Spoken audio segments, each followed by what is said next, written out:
现在要怎么样学会了一般生活上面开源节流？我在这里要告诉你，不妨可以参考一下，很多报纸或者是 DM 上面有许多的折价券，可以把它们撕下来累积之后呢，可以去兑换更便宜的这个购物券。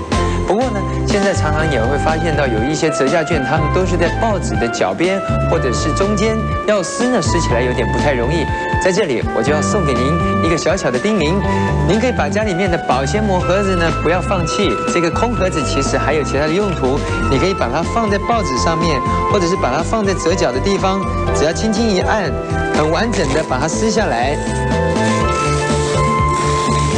就可以撕出您想要完整的形状。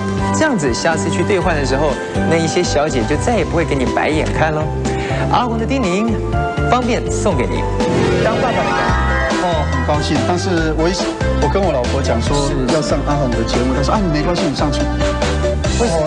你的节目嘛，好，谢谢。但是我上去我真的也蛮荣幸的啊，真的是。今天呢，我也是因为呢，那个您老婆的不。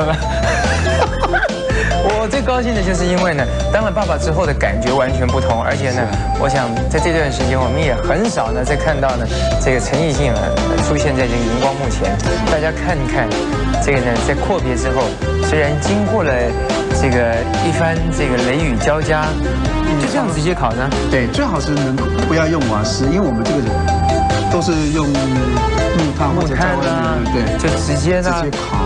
就地取材了，对，像你看，像烤的部分是烤哪里啊？一样，就每根都弄一弄，那个香味才会出来。真的吗？第一层我为什么现在所看到的第一层那个先剥皮的意思就是它的刺，那现在在烤，那再剥皮，那第一层我们已经剥了嘛，对不对？就是对，就是这个你看比较粗的那个，就是有刺啊，对，所以第一层我们已经剥了，那现在算是第二层里面的，所以我们现在就直接烤，太好了。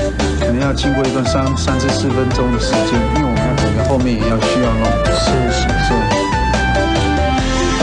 你的笑一下啦，很好玩哦。对，我们儿子就是这样做的啊。